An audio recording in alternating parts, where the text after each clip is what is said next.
Gusto nyo ba na ganito ang inyong wall clock? Di plug-in. Yan o. Pagutin natin. Yan. Balik natin. Ayan. Welcome back sa ating YouTube channel, kaibigan, at maraming salamat sa panonood ng video ng Vocals DIY. So, i-share naman natin sa inyo kung paano ko ito ginawa. Napaka-importante kasi na may wall clock tayo sa dingding natin. Although kahit na mayroon tayong cellphone, hindi naman natin araw-araw, oras-oras bit-bit yung cellphone. So, napakalaking halaga pa rin yung wall clock na nakasabit sa dingding na nakagawian na natin na tingnan kung anong oras na. So sa pag-convert naman ng ganito, one-time investment at napakamura lang. Nagkakahalaga lang ng 63 pesos. So kung plug-in, ito talaga ang ating kailangan, back converter. So sub natin. Ito ay step down back converter. At ang presyo niya ay 34 pesos lang. At ang specification, ipa-plus natin sa screen, nandyan. Ito yung input, at ito naman yung output. Input, output. Kaya niyang tumanggap ng 3.2 hanggang 40 volt. Tapos ang output niya naman ay hanggang 1.5, 35 volt. So, paano ba ito gamitin? Ang battery ng wall clock natin ay kailangan ng yung AA. Ang isang AA ay 1.5. So, pasok na pasok yung pinaka-lower nito. Yung pinaka-lower voltage nito ang kailangan ng ating wall clock. So, itong back converter na to ay napakaraming application nito, no? Imagine, ang input niya is 3.5 hanggang 40 volt. Nasa adjustment mo na kung ano yung pangangailangan mo. At ang ano niya is 3 ampere yung current. So bago ko isinalpak ito ay sinet ko muna. So pag setup, papakita ko sa inyo kung paano i-setup ito. Kailangan natin ng multimeter. So ito ay itong tutorial na to ay para lang sa mga katulad ko rin na beginners. Kung ikaw ay eksperto na sa electronics ay please like na lang.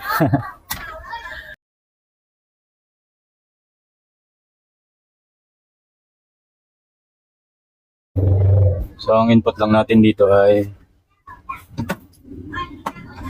5 volt.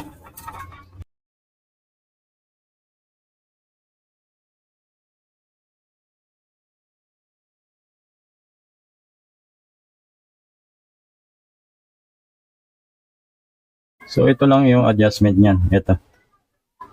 Kailangan natin ng maliit na screw. So muna natin, tingnan natin kung saan, ipapakita ko sa inyo kung saan ina-adjust. So dito, may potentiometer siya rito. Ayan.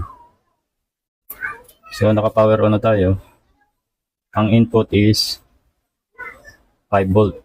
So sa 5 volt ko ilinagay yung input. At i-demo ko sa inyo kung paano siya i-adjust.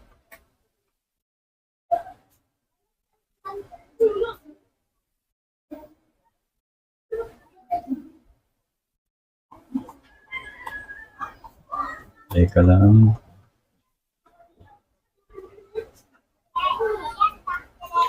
So clockwise, pataas. Counterclockwise na ikot ay pababa.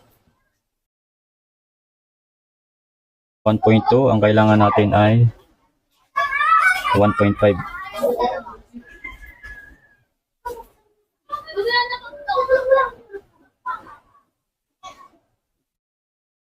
Ayan, ganyan lang.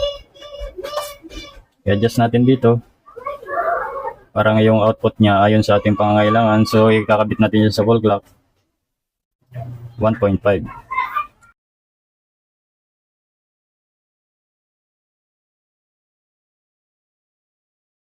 So, ito yung ating wall clock na ginawa natin na plug-in. Yan. At yan lang yung kanyang, ay ito lang ang ginamit ko, buck converter. So, ang output nito ay 1.450. Taas-taas natin ng konti.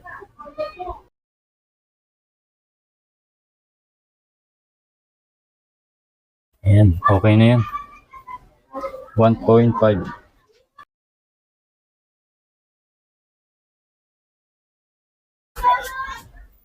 At para magawa naman natin siya na rechargeable, kailangan natin ng battery. So, ang gagamitin ko ritong battery ay 18650. May mabibili kayo nito sa online, apat na 19 pesos. Isang diode na maliit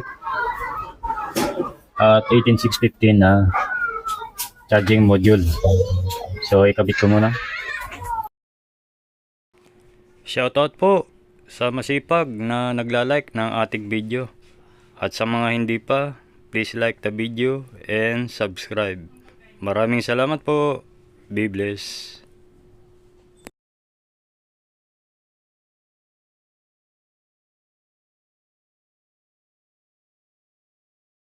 As you can see, working na siya.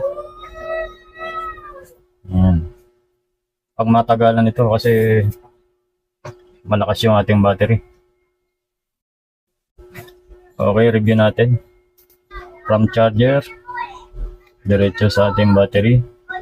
From battery, papunta sa ating buck converter. At ang buck converter natin, yung output na 1.5, diretso na sa ating wall clock. So, bakit may diode? Ang purpose po ng diode ay, di ba nakadiretso na tayo dito sa charger? Para yung kuryente ng battery ay hindi bumalik sa ating charger at hindi kumonsumo yung ating charger. Ayan. Ano ba yung kumukonsumo sa ating charger? Kung sakali, itong mga capacitor dito. Ayan. So, ang charger natin, mag-ooperate lang yan kapag pinasukan.